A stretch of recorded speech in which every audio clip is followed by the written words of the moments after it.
Okey, Assalamualaikum dan selamat sejahtera semua anak murid 3A2. So, hari ini kita akan masuk kepada sistem peredaran darah manusia. So, sebagaimana yang awak tengok depan ni buku teks, muka surat 85. Okey. Tengok sini. Ini sistem peredaran darah kita. Okey, semua daripada atas sampai ke bawah dan terdiri daripada salur darah yang khusus iaitu 3 ni. Kita ada arteri, kita ada kapilari dan kita ada vena. Okey, kita ada arteri, kapilari dan juga vena. Okey, so tengok sini.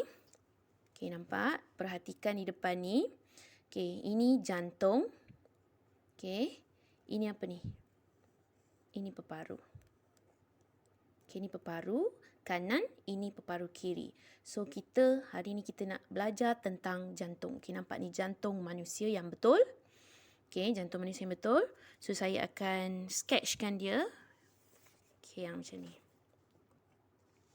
Okey, nampak? Okey, saya harap awak nampak lah. Okey. So, yang pertama sekali.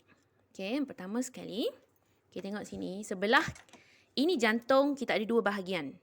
Okey, ini kita panggil bahagian atrium kanan. Okey, ini atrium kanan. Atrium kanan. Ini atrium kiri. Okey, nampak? Atrium kanan. Ini atrium kiri. Okey, ini atrium kiri. So, mula-mula proses yang berlaku, okey, darah yang masuk adalah daripada sini. Okey, darah yang masuk daripada sini. Apa namanya ni? Vena cava. Okey, vena cava. Darah apa yang masuk? Darah beroksigen ke terdioksigen? Terdioksigen. Apa maksud darah terdioksigen? Darah yang kurang oksigen, yang tak ada oksigen, yang kurang oksigen.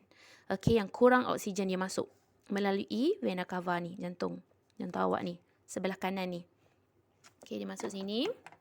Okey. Okey, nampak? Okey, dia masuk. Kemudian dia masuk melalui vena cava. So, dekat sini kita ada injap. Injap apa namanya ni? Injap tricuspid. So, injap tricuspid ini, dia buat apa? Okey, dia menghalang darah terdioksigen tadi, okey, mengalir balik semula ke vena cava ni. So, dia membenarkan pengaliran darah sehala sahaja. Nampak tu dia macam pintu. So, dia membenarkan. Okey, so dekat sini ada darah terdioksigen masuk melalui atrium kanan. So, atrium kanan ni akan kecut. So, bila kecut, dia akan membenarkan darah tu masuk. Okey, darah masuk. So, injap tricuspid, dia membenarkan pengaliran darah sehala. So, darah akan mengalir sehala sahaja. Kemudian, okey, saya lupa. Okey, kemudian, saya lupa nak bagi tahu. Ini atrium kanan, ini atrium kiri. So, ini kita panggil ventricle kanan. Okey, ventricle kanan. So, atrium kanan, ventricle kanan. So, darah tadi daripada atrium kanan ditolak pergi ke ventricle kanan. So, dekat ventricle kanan, ototnya tebal. Okey, berotot tebal. Kenapa? Dia nak, fungsi dia untuk mengecut. Untuk kecut, untuk tolak darah itu, untuk paksa darah itu keluar ke mana? Untuk paksa darah itu keluar ke arteri pulmonari. Ini nampak ni.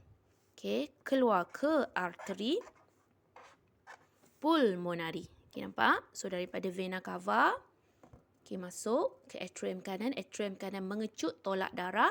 Okey, tolak darah ke ventricle kanan. Ventricle kanan, ototnya tebal untuk senang mengecut, untuk paksa darah itu keluar ke arteri pulmonari. Dan darah terdioksigen itu nak bawa ke mana? Nak bawa ke peparu. Okey, pergi ke peparu. Okey, kita ada peparu kanan dan peparu kiri. Okey, peparu Ini kanan, ini kiri. So, dia pergi ke peparu. Kenapa nak pergi ke peparu? Dekat peparu, cikgu ajar. Okey. Nak buat apa? Pertukaran gas. Dekat mana? Alveolus. Okey, ingat balik tak? Pertukaran gas di alveolus yang cikgu ajar sebelum PDPR tu. Okey, ini ya. Okey, di sini dia pergi ke peparu. So, di peparu ada alveolus, nampak? So, dia tukar apa? Dia oksigen itu masuk ke dalam darah. Okey, oksigen masuk. So, darah sekarang adalah darah yang beroksigen. Darah yang cukup kepekatan oksigennya tinggi. Okey, kepekatan oksigennya tinggi. Okey, dah di peparu dah. Dia dah tukar oksigen. Okey, dah masuk oksigen melalui proses tu dekat alveolus. Okey, sekarang darah tu nak pergi ke mana? Okey, darah sekarang yang masuk adalah keluar darah beroksigen. Okey, darah beroksigen. So, darah beroksigen akan masuk melalui sini nampak ni. Vena pulmonari. Okey, vena pulmonari. So, vena pulmonari, okey, dekat sini ada atrium kiri. Atrium kiri akan mengecut untuk membenarkan kemasukan darah, okey, darah daripada vena pulmonari ni ya. Okey. So, atrium kiri mempunyai dinding yang berotot nipis. Okey, mempunyai dinding yang berotot nipis. So, darah beroksigen dari peparu memasuki atrium kiri melalui vena pulmonari. Dan bila dia mengecut, dia memaksa darah itu mengalir ke mana? Ke sini. Ke sini. So, ini ventricle kanan. Ini namanya ventricle kiri. Okay, so bila atrium ini mengecut, dia membenarkan darah itu mengalir ke ventricle kiri. So, di sini kalau awak perhatikan, dia ada macam injap. Okey, ni injap. Injap ni namanya bicuspid. Okey, membenarkan pengaliran darah sehala sahaja. Sehala, tak boleh patah balik ke atas, tak boleh. So, dia macam pintu. Okay, dia membenarkan pengaliran darah sehala sahaja. So, sekarang dah masuk ke ventricle kiri dah darah. Ventricle kiri sama macam ventricle kanan, ototnya tebal. So, kenapa otot tebal? Untuk membuat pengecutan. Okey, paling tebal, mempunyai dinding berotot yang paling tebal. So, di sini dia akan mengecut, okey, untuk memaksa darah ini keluar. Keluar. Ke mana? Okey, nampak? Saya bawa ni. Ke aorta. Okey, ke aorta. Nak bawa ke mana? Nak bawa ke seluruh badan. Seluruh badan awak. Kecuali peparu. Okey. So, darah yang keluar ini daripada aorta akan pergi ke seluruh tubuh awak kecuali peparu. So, darah yang keluar dari jantung akan pergi ke seluruh bahagian badan kecuali peparu. Sebab peparu dah masuk tadi, awal-awal tadi, first tadi. Okey, boleh kelas?